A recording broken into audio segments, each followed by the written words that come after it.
Good evening. स्वागत है आप सबका इनक्रेडिबल एकेडमी पे। मैं हूं आपका होस्ट संतोष जफर इकबाल। तो हम लोग देख रहे थे झारखंड एसएससी यानी झारखंड सचिवालय या जिसको झारखंड सीजीएल के भी नाम से हम लोग जानते हैं। तो उसके क्वेश्चंस का हम सीरीज को देख रहे थे जिसमें लगभग 14 या 15 क्लासेस हो चुके हैं इस चैनल पे। ठीक है, तो झारखंड एसएससी के द्वारा रीजनिंग में क्या क्या सेगमेंट किस किस टॉपिक से क्वेश्चन आने की जो संभावना है उसको हम समझते हैं प्रीवियस ईयर क्वेश्चन से, और उसका जो पैटर्न है उस पैटर्न के अकॉर्डिंग हम लोग चल रहे हैं। जिसके सीरीज में एक और कड़ी जोड़ते हुए हम क्लास लाए हैं झारखंड एसएससी सीजीएल या सचिवालय स्पेशल क्लास, जिसमें रीजनिंग का जो एमसीक्यूज होगा, जो क्वेश्चंस पूछे गए हैं उन सारे क्वेश्चंस का सीरीज हम लाए हैं। तो बिना देर किए हुए हम अपने क्वेश्चन की ओर निकलते हैं, जिसमें पहला क्वेश्चन आपके स्क्रीन पे है। ठीक है, तो इसमें 3-4 ऐसे टॉपिक्स हैं रीजनिंग में जो ज्यादातर चांसेस हैं कि यहां से क्वेश्चन 2-3-4 क्वेश्चन पूछेगा। तो ऐसे करके 10 से 12 चैप्टर से जहां से 1-1, 2-2 क्वेश्चन भी पूछेगा तो आपका पूरा का पूरा कोर्स कंप्लीट हो जाएगा, पूरा का पूरा नंबर आने की संभावना प्रबल हो जाएगी। ठीक है, तो चलिए इस क्वेश्चन को देखते हैं कि क्या है। क्वेश्चन को सबसे पहले पढ़कर समझना जरूरी होता है कि आप जो बना रहे हैं, जो पढ़ रहे हैं, जो समझ रहे हैं, उस क्वेश्चन को आप कितना अच्छे से समझ पा रहे हैं। लिखा हुआ कि निम्नलिखित शब्दों को आरोही क्रम में व्यवस्थित कीजिए। देखिएगा, एक आरोही होता है, एक अवरोही होता है। इंक्रीजिंग ऑर्डर और डिक्रीजिंग ऑर्डर, जो घटते क्रम में जाएगा उसको हम डिक्रीजिंग ऑर्डर बोलते हैं, और जो बढ़ते क्रम में जाएगा उसको हम इंक्रीजिंग ऑर्डर बोलते हैं। तो देखिएगा यहां पे अगर हम घटते क्रम में जाएं अवरोही क्रम में तो सबसे पहले क्या आएगा, वार्षिक। अगर हम इंक्रीजिंग ऑर्डर में तो पहले दिन आएगा, दिन, उसके बाद सप्ताह, उसके बाद महीना। ठीक है, ये बढ़ते क्रम में जाए तो ऐसा आएगा, लेकिन यहां पे बात करा घटते क्रम में तो सबसे बड़ा कौन सा हो जाएगा, तो वार्षिक हो जाएगा। सबसे पहले वार्षिक, वार्षिक के बाद हो जाएगा अर्धवार्षिक, अर्धवार्षिक। उसके बाद देखिएगा तो हो जाएगा मासिक यानी महीना, मंथली, और ये हो जाएगा फिर पाक्षिक यानी एक पखवाड़ा पाक्षिक होता है 2 सप्ताह का। उसके बाद होगा साप्ताहिक। तो इतना हमें क्वेश्चन में नहीं करना है, क्वेश्चन को स्मार्ट अप्रोच होना जरूरी है। क्वेश्चन को पहले ना आप देखिए और जितना कोशिश करिए कम समय में बने, क्योंकि एग्जामिनेशन उसी से निकलता है जो सही बनाने के साथ साथ जल्दी बनाने आता हो। ठीक है, चले तो सबसे पहले हमें कंफर्म है कि 5 आना चाहिए, 5 के बाद हालांकि ऑप्शन ऐसे भी, ये बाहर और ये बाहर, तो आपका आंसर ये हो गया। ठीक है, लेकिन अगर इसको हम अरेंज करें, क्योंकि यहां तो पूरा हम डिटेल से बताएंगे, एग्जामिनेशन में जल्दी बताने का तरीका हम जरूर बताएंगे, लेकिन क्वेश्चन को हम अच्छे से यहाँ पे समझाएंगे। ठीक है, तो सबसे पहले 5 यानी वार्षिक, उसके बाद अर्धवार्षिक यानी आधा साल, 6 महीना। ठीक है, हाफ ईयरली। उसके बाद आ जाएगा आपका मासिक मतलब मंथली, 4 के बाद आएगा पाक्षिक मतलब एक पखवाड़ा 2 सप्ताह को बोलते हैं, तो 3। उसके बाद फिर 1 यानी आपका साप्ताहिक बोले तो वीकली। मैगजीन्स वगैरह ऐसे आते हैं तो इस तरह से होता है। ठीक है, चलिए नेक्स्ट है कि अक्षरों में कौन सा समूह खाली स्थान पर क्रमवार रखने पे दी गई श्रृंखला को पूरा करेगा। सीरीज का एक पैटर्न है जिसको हम लोग इंग्लिश में बोलते हैं, और रिपीटेड सीरीज यानी नंबर रिपीट करके ऐसा करके कुछ सीरीज बनता है। तो इसका लॉट्स ऑफ टाइप्स होते हैं जो कि हम टाइप क्लास में डिटेल वे में बहुत सारे टाइप्स हम बताते हैं कि उसको तोड़ेंगे, तोड़ के कितना भाग में टूटेगा। कई क्वेश्चन 2-2 में, 3-3 में, 4-4 में, 5-5 में छूट जाता है, वो बन जाएगा। कभी मीनिंगफुल वर्ड बनेगा, कभी मीनिंगफुल वर्ड नहीं बनेगा, कभी बार रिपीटेड आएगा, कई बार रिपीट होकर नया भी आता है। इसके बहुत सारे टाइप्स है जिसमें एक टाइप का कोई क्वेश्चन दिया होगा। तो इस क्वेश्चन को देखने से पता चल रहा है कि एबीसी का कुछ अप्रोच लगाया है। तो अगर हम यहाँ पे देखें, अगर हम यहाँ पे बी लिख दें तो ये ABC 3 अक्षर में तीनों नया नया अक्षर आ गया। अब यहाँ पे BCA, अगर A लिख दें तो ये 3 नया हो गया। CA तो यहाँ पे B लिख दें तो तीनों अक्षर हो गया। ABC तो C हो जाएगा। अब ऑप्शन देखेंगे क्या ऐसा BA से ऑप्शन है, तो BA से ऑप्शन देखिए यहाँ पे है। उसके बाद BC, तो BC फिर लास्ट में AB है तो C आ जाना चाहिए। यानी 3-3 को अगर हम अलग करेंगे तो तीनों डिफरेंट लेटर चाहिए, तीनों हमें डिफरेंट लेटर चाहिए। 1 मिनट भाई, ठीक है, तो ये इस तरह से आपका तीनों डिफरेंट लेटर आ जाएगा। यहाँ BCA और CBA, तो तीनों डिफरेंट लेटर आ रहा है, जो ऑप्शन नंबर 1 के अकॉर्डिंग ये क्वेश्चन हो जाएगा। ठीक है, चलिए नेक्स्ट क्वेश्चन है कि BCFG ये भी एक सीरीज का पार्ट है जिसको हम अल्फाबेटिकल सीरीज के नाम से जानते हैं। ठीक है, BCFG JKNO RSVW, तो नेक्स्ट क्या होगा मेरे भाई? B का मतलब 2 होता है, J का मतलब 10, यानी यहां से यहां तक 8 बढ़ गया। हम एक अक्षर से इसका आंसर निकालने की कोशिश करेंगे, यकीनन वही आंसर होगा। ठीक है, अब यहाँ R का मतलब 18, 10 प्लस 8 करेंगे तो 18, फिर अगर 8 जोड़ेंगे तो 8 8 कितना होता है? 16, यानी 26, 26 मतलब Z, ऑप्शन Z से शुरू, यहाँ पे ऑप्शन नंबर A बाहर निकल जाइए। एग्जामिनेशन में सही अप्रोच के साथ साथ फास्ट अप्रोच होना जरूरी है। जितना जल्दी क्वेश्चन को बना के निकलिए उतना जल्दी आपका एग्जाम निकलेगा। ठीक है, टाइम का सब खेल है। एक आध क्वेश्चन और देख लेते, इसमें एक आध और रूल। 3 11 यानी 8 3 11, 19 यानी 8। अब जोड़ेंगे 19 में 8 जोड़ 27, 27 का मतलब 27वां अक्षर 26 पे Z होता है, 27वां अक्षर मतलब A हो जाएगा, तो आपका आंसर A। तो आगे मत मेहनत करिए इतना, नन ऑफ दीज रहता तो मेहनत करते, नन ऑफ दीज रहता तो इसको और अच्छे से देखते, लेकिन नन ऑफ दीज नहीं है, हम निकल लेंगे आगे। ठीक है, नेक्स्ट क्वेश्चन की ओर। CIM, C का मतलब 3, MH का मतलब 8, M का मतलब 13, यहां से आप प्लस कितना किया? 5, 8 और 5 13, 13 और 5 कितना होता है? 17, 17 मतलब Q, ऑप्शन Q से है। सही जोड़ा है ना? सॉरी 18 होता है, 13 5 18, 18 मतलब R, R नहीं है, R नहीं है, R नहीं है, ऑप्शन नंबर C बाहर निकल लीजिए। ठीक है, क्या किया एक बार फिर से समझिए। C होता है तीसरे नंबर पर, H होता है 8वें नंबर पर, M होता है 13 नंबर पे, प्लस 5, 8 और 5, 3 और 5 8, 8 और 5 13, 13 और 5 18, 18 मतलब R, R कहाँ पे है? तो R है ऑप्शन नंबर C बाहर। ठीक है, हमें जल्दी बनाना है मेरे भाई, तो ये मत सोचिए कि हम बहुत स्पीड पढ़ा रहे हैं, बल्कि हम आपको स्पीड में बता रहे हैं कि इसी स्पीड से आपका एग्जाम निकलने वाला है। ठीक है, चलिए नेक्स्ट क्वेश्चन है 2 3 6 7 14। देखिए एक चीज तो समझ में आ रहा है, मल्टीप्लाई 2 किया हुआ है, 7 दूना 14, 2 प्लस 1 3, 6 और 1 7, 14 और 1 15, 15 गुना 2 करेंगे तो 30 हो जाएगा, आपका आंसर 30। ठीक है, फिर से समझिए, फिर से समझिए, यहां से यहां जाने के लिए +1 का यूज किया, यहां से जाने के लिए मल्टीप्लाई 3 किया, यहां से फिर +1, सॉरी मल्टीप्लाई 2 है मेरे भाई, यहां से जाने के लिए मल्टीप्लाई 2 किया, इसमें +1, फिर मल्टीप्लाई 2 किया 14, फिर +1 किया, फिर मल्टीप्लाई 2 करेगा तो 15 दूना कितना होता है भाई मेरे? 30 होता है, तो आपका आंसर 30 हो जाएगा। ठीक है, चलिए आगे बढ़ते हैं। नेक्स्ट क्वेश्चन आपके स्क्रीन पे है कि अगर 4 को 23 लिखा, 4 में अगर हम 5 से गुना कर दें तो 4 पर जब 20 जोड़ दिया 3 तो 23 हो गया। ठीक है, लेकिन 23 में भी अगर हम 5 से गुना कर दें तो 23 में अगर हम 5 से गुना कर दें तो 5 से 15 कैरी किया 1, 5 दूना 10, 10 और 1 11। अब 122 कैसे लिखा? प्लस अगर हम 7 कर दें, 7 5 12, ये 2 122। ठीक है, तो कितना हो जाएगा? तो मल्टीप्लाई किया 5 तो आ गया 115, प्लस कर दिया 7 तो 122 हो गया। अगर 122 में 112 में मल्टीप्लाई 5 करें तो 5 दूना 10, 5 दूना 10 और 11 6, 610। अब प्लस करिया, पहले अगर 3 किया 7 किया तो 4 बढ़ा के 7 और 4 11, अगर 11 ऐड कर दें तो ये 1 हो गया, ये 2 हो गया, ये 6 हो गया, 621 आंसर सही हो गया। ठीक है, आगे सेटिस्फेक्शन के लिए 621 में अगर हम 5 से मल्टीप्लाई करेंगे तो यूनिट डिजिट 5 हो जाएगा। प्लस इसमें कितना करना होगा? प्लस देखिए 7 किए, 3 किए, 7 किए, फिर आपका यहाँ पे कितना 11 किए, अब 14 ऐड करेंगे तो 14 ऐड कर देंगे 4, 15 ऐड करेंगे। ठीक है, 15 तो यूनिट डिजिट 0 यानी आ जाएगा। ठीक है, क्या किया मेरे भाई सुन लीजिए, क्या किया इसको फिर से समझ लीजिए। ठीक है, ये सब कुछ करने की जरूरत नहीं, सिंपल सा लॉजिक है।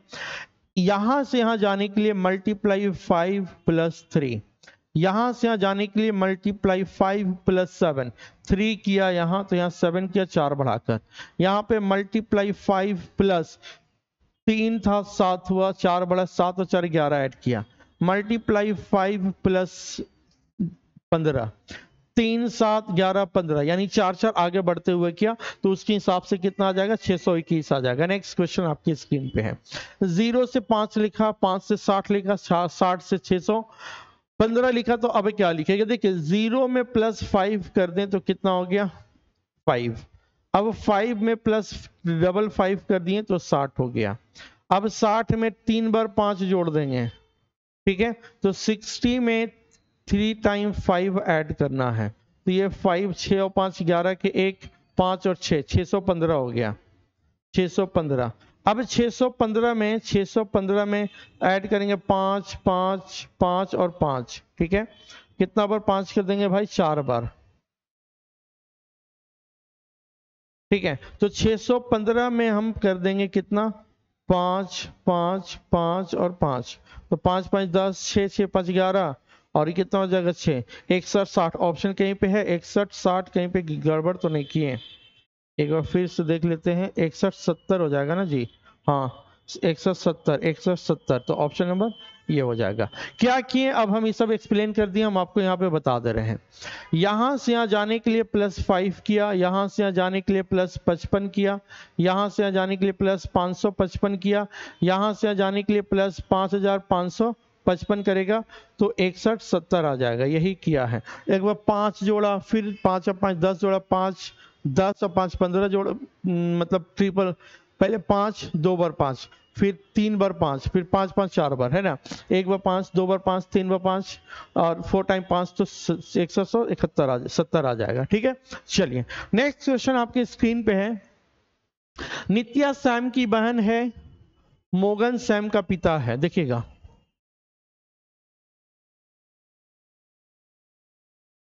नित्या सैम की बहन है, नित्या सैम की बहन है, मोगन सैम का पिता है, मोगन सैम का पिता है, सेल्वन राजन का पुत्र है और राजन मोगन का भाई है, और राजन मोगन का भाई है और सेल्वन राजन का पिता है सेल्वन। ठीक है, तदनुसार नित्या का सेल्वन से क्या संबंध है? सेल्वन का चचेरी बहन नित्या है। ठीक है, तो क्या पूछा है? तदनुसार नित्या का सेल्वन से क्या रिश्ता है? तो अब यहाँ पे चचेरी बहन नहीं दिया, बहन दिया है, तो यही आपका आंसर हो जाएगा। देखिए जब क्वेश्चन बना रहे हैं और आपको लगता है कि पहले आपको ट्राई करना चाहिए, तो क्वेश्चन को पॉज और वीडियो को पॉज कर दीजिए, रोक दीजिए और उसको आप बनाइए। बन जाता ठीक है, फिर एक बार मिला लीजिए मेरे से। और अगर पहली बार पढ़ रहे नहीं समझ में आ रहा तो इसको आप देख सकते हैं। क्या है भाई? तो एक बार फिर से क्वेश्चन को हम समझा रहे हैं। क्या लिखा हुआ भाई कि नित्या सैम की बहन है, मोगन सैम का पापा है, सेल्वन राजन का बेटा है और मोगन का भाई है। तो नित्या सेल्वन की कौन है? तो ये पापा, चाचा की बेटी, चचेरी बहन। ऑप्शन नहीं दिया है तो बहन बोलकर हम निकल लेंगे। ठीक है, एक लड़के की आयु उसके पिता की आयु की 1/4 थी। मान लिया जाए लड़का की आयु x है, ठीक है, तो उसके पिता की आयु कितना हो जाएगा 4x। ठीक है, फिर बोला है कि तथा उस लड़के तथा लड़की की आयु का योग 35 है, यानी x लड़का और पिता 4x बराबर 35 है। तो 5x बराबर 35 या x बराबर 35 डिवाइडेड बाई 5 या हो जाएगा 7, यानी लड़के का एज 7 साल है और उसके पापा का 7 गुना 4, 7 चौका 28 साल हो गया। ठीक है, 7 चौं 28। तो क्या बोल रहा है? उसके पिता के 8 वर्ष के बाद, इसके पिता के 8 वर्ष के बाद, तो 8 8 16 यानी 36 साल। आपका आंसर क्या हो जाएगा? 36 आ जाएगा। आपका आंसर क्या हो जाएगा? 36 आएगा। एक बार फिर से समझ लीजिए क्या है क्वेश्चन। क्वेश्चन में बोला है कि एक लड़के की आयु x है और उसके पापा की आयु x 4x है, उसके 4 गुना, दोनों मिला करके 35 साल है। तो 5x बराबर 35 या x बराबर 35 डिवाइडेड बाई 5 या x बराबर कितना हो गया 7, यानी लड़का की आयु 7 साल और 4 गुना 7, 7 चौका 28 साल उसके पापा का, यानी बच्चा का एज है 7 साल और पापा का नाम है एज 28 साल, 7 और 28 मिलाकर 35 साल है। तो 8 वर्ष के बाद, अभी पापा के 28 साल एज है, 8 साल के बाद इसका हो जाएगा 36 साल। आपका आंसर क्या हो गया? 36 साल। ठीक है, ये एज प्रॉब्लम मैथ्स में भी कभी पूछ सकता है, इसलिए इस क्वेश्चन को समझ लीजिए। एक पुरुष ने एक महिला से कहा, तुम्हारी माता के पति यानी तुम्हारे पापा की बहन मेरी चाची है, तद अनुसार उस महिला का उस पुरुष से क्या संबंध है। देखिएगा क्या बोल रहा है। एक पुरुष ने बोलता है, कौन बोलता है, मैन बोलता है वुमेन से, कि तुम्हारी माता के पति, तुम्हारी मम्मी के पति यानी तुम्हारे पापा की बहन, पापा की बहन यानी तुम्हारी बुआ मेरी चाची है, यानी मेरे चाचा की वाइफ है। तो वो यहां पे आदमी हो गया और वहां पे वो महिला हो गई। क्या बोलता है कि तुम्हारे मम्मी के पति की बहन यानी तुम्हारी बुआ, बुआ जिसको फुआ भी बोलते हैं, तुम्हारी फुआ मेरे पापा के भाई की पत्नी है, यानी मेरी चाची है, मेरी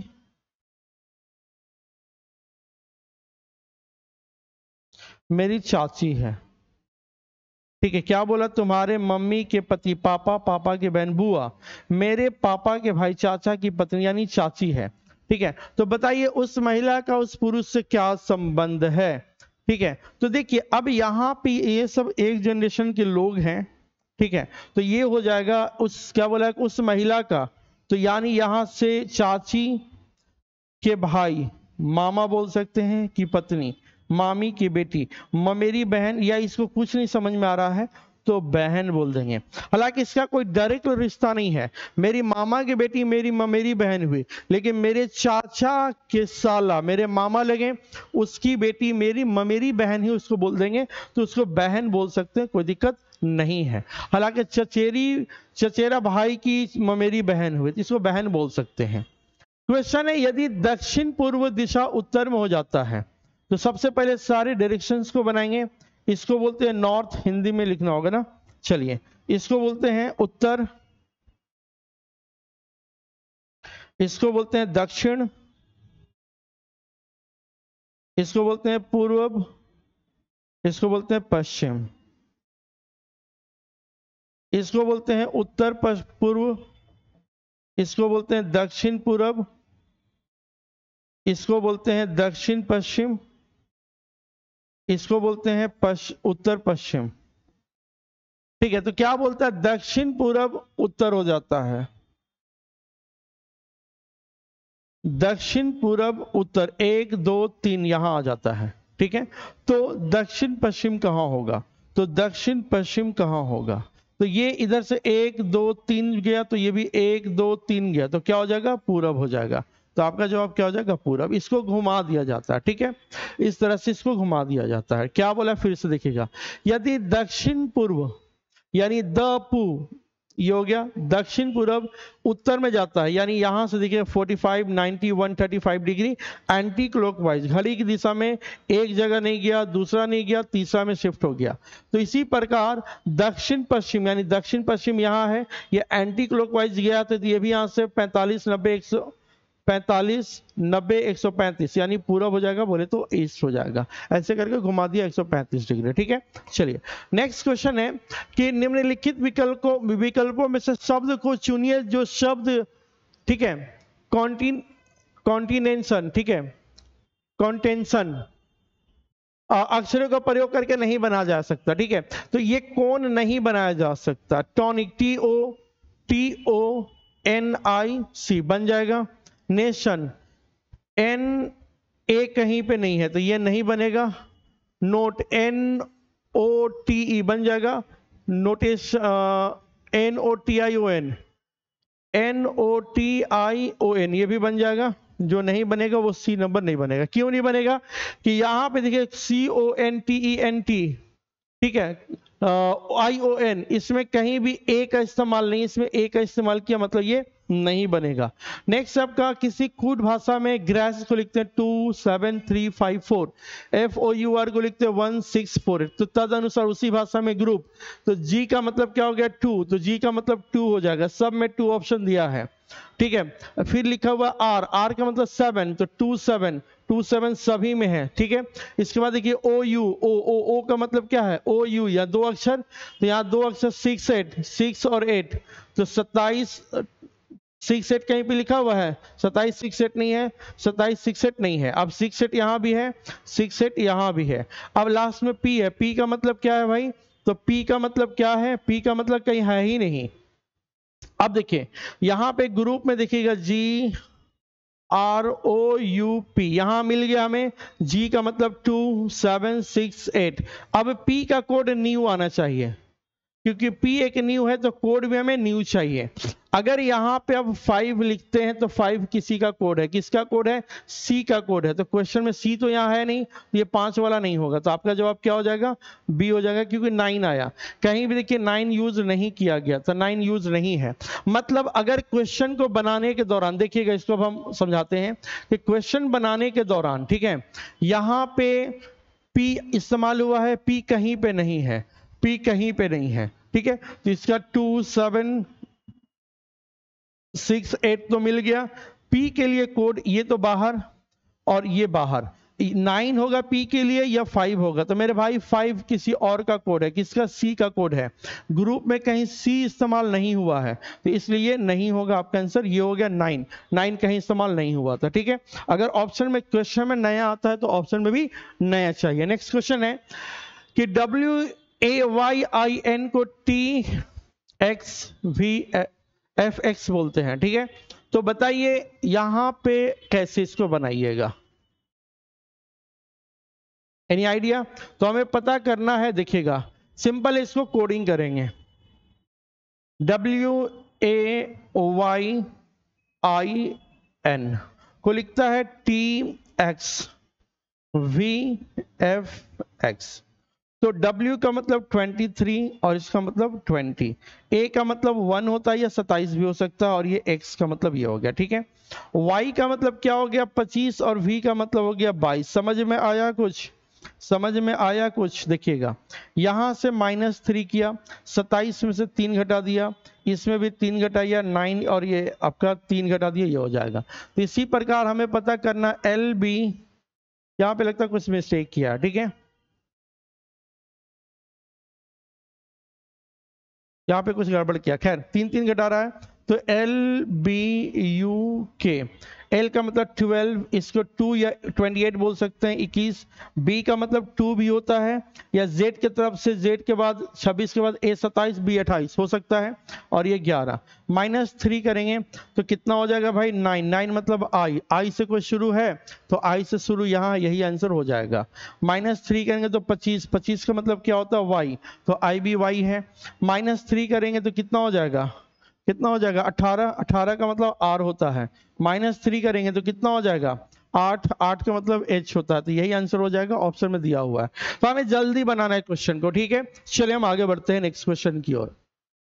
DOCTOR को लिखता है FQV। देखिए इसमें क्या क्या एडिशन का काम किया है, देखिएगा यहाँ पे D का मतलब 4 है, यहाँ 6 है, +2 किया। O का मतलब 15, 17 मतलब Q, C का मतलब 3, E का मतलब 5, +2 किया है। तो P में +2 करेंगे, P के बाद Q ना होकर के R रहेगा, सब में R है। A में +2 करेंगे तो C, मतलब B के बाद C, T में +2 करेंगे U V हो जाएगा। I में +2 करेंगे तो I का मतलब 9 और 2 करेंगे 11 हो जाएगा। E में 5 और 2 7 मतलब G हो जाएगा। N में +2 करेंगे तो N के बाद O ना होकर के P हो जाएगा। T के बाद U ना होकर के V हो जाएगा। तो R और V लास्ट में ऑप्शन R भी नहीं है, R भी नहीं है, R भी नहीं, तो ये हो जाएगा RCV के GPV। तो यही आंसर हो जाएगा। शुरू और लास्ट को देख करके हम बाहर कर देंगे तो C हो जाएगा। नेक्स्ट क्वेश्चन ये है, अगर यहाँ पे 77 लिखता है, यहाँ पे एक क्वेश्चन गड़बड़ है, यहाँ पे आपका 112 था, ठीक है 112। एक बार देख लेते हैं मिलाकर क्वेश्चन को। 127 में यहाँ पे जो लिखा हुआ है वो 100 नहीं, इसमें गलत था कि इसमें है? नहीं, इसमें कोई गलती नहीं है, दूसरा वाला में, इसके बाद वाला में गलती है, ठीक है। 126 क्वेश्चन एक बार मिला लीजिएगा। हाँ इसमें 112, यहाँ पे 112 है। देखिए 21 में गुना कर दिए 11 से, तो 21 और 21, तो 1 3 और 2 मल्टीप्लाई अगर कर दें 3 से तो 7 या 21, फिर 7 या 21 77, तो ये आ गया।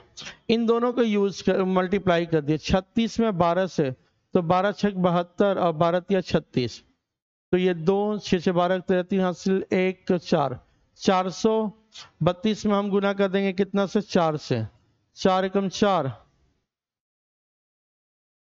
3 0 4 8 32, 108 हो जा रहा है। ठीक है, तो इसी प्रकार इन दोनों के यानी 24 गुना 14 डिवाइडेड बाई 112 कर देंगे तो आपका आंसर 3 आ जाएगा। मतलब क्या हुआ, एक बार फिर से समझिए हम क्या बोलना चाह रहे हैं। इसमें क्या क्या, यहाँ पे याद रखिएगा 112 लिखा हुआ है, 21 गुना 11 डिवाइडेड बाई 3 तो हो गया 77। उसी प्रकार 36 गुना 12 डिवाइडेड बाई 4 मतलब 108। ठीक है, तो यहाँ पे 24 गुना 14 divided by x equal to 112, तो x बराबर निकालिएगा तो 3 आ जाएगा आंसर। ठीक है, इसमें क्या किया, इसमें देखिएगा 12 16, अगर हम करेंगे 16 गुना 12, 12 छक 72 और ये 12, तो ये हो गया 2 और ये हो गया 7 2 9 और 1 192 प्लस 5 कर दें तो 197, तो ये 197। देखिए इन दोनों को गुना करके इसको ऐड कर दिया तो 16 16, देखिएगा 16 और 16, 16 छक 96 और ये 16, तो हो गया 6 और 9 6 15 और ये 256। ठीक है, अब प्लस 7 कर दिया तो 6 6 12 एक तरह का 3 कैरी किया 1 6 और ये 2 2 6 3, यानी इन दोनों को मल्टीप्लाई किया प्लस इसको कर दिया। ठीक है, तो हमें क्या करना होगा 18 गुना 20, ठीक है, प्लस x इक्वल टू 108। अब यहाँ पे 18 दूना 36, 360 प्लस 1 बराबर 108, या x बराबर करेंगे तो क्या हो जाएगा, 360 में से घटा देंगे 108 तो ये 2 हो जाएगा। गड़बड़ कहाँ कर रहे हैं, कुछ गड़बड़ हुआ, 18 दूना 36, 360, यहाँ भी कुछ गड़बड़ है, एक मिनट रुकिएगा, क्वेश्चन में थोड़ा सा गड़बड़ है। यहाँ पे लिखा हुआ था 360 358, ठीक है, यहाँ पे आपका लिखा हुआ है, यहाँ पे एक मिस्टेक है, यहाँ पे था आपका 356 356, तो इसलिए 6 360 माइनस 4 हो जाएगा। ठीक है, यहाँ पे जो गलती था 356 लिखा हुआ था इस क्वेश्चन में, इसलिए गड़बड़ हो रहा था। ठीक है, हम किए क्या, देखिए इन दोनों को मल्टीप्लाई करके इसको ऐड कर दिए, इन दोनों को मल्टीप्लाई करके ये, इन दोनों को मल्टीप्लाई करके ये ऐड करेंगे, यानी -4 ऐड करेंगे तो 360 आ रहा था गुना करने पे, -4 करेंगे तब 356 हो पाएगा। ठीक है, चलिए यहां पे लिखा हुआ है ये अगर 90, ठीक है, इसको पहले इक्वेशन को सॉल्व करेंगे, 90 प्लस का मतलब क्या है, तो डिवाइडेड बाई 18, ठीक है, प्लस का मतलब डिवाइड, माइनस का अर्थ है मल्टीप्लाई 6, मल्टीप्लाई का अर्थ है +30 और डिवाइड का अर्थ है -4, तो क्या हो जाएगा, देखिए जरा क्या हो जाएगा, बनाइए इसका आंसर क्या आएगा। ठीक है, तो इसको आराम से बन जाएगा, कोई दिक्कत है, इसको आप बनने के लिए बन जाएगा। इतना करने के बाद आप कमेंट करके बताइएगा कि इसका आंसर क्या आ रहा है। ठीक है, हम क्या किए, इसको अब कैलकुलेशन होगा उतना टाइम नहीं देने क्योंकि आप इतना बना लीजिएगा, इसको पहले प्लस को डिवाइड, माइनस को मल्टीप्लाई, मल्टीप्लाई को प्लस और डिवाइड को क्या कर दिया माइनस, तो बना लीजिएगा। ठीक है, चलिए ये क्वेश्चन है आपका 73 प्लस 46 इक्वल टू 42। क्या किया है, 7 और 3 10 अगर हम कर दे और 6 और 4 10, 42 नहीं हो पाएगा।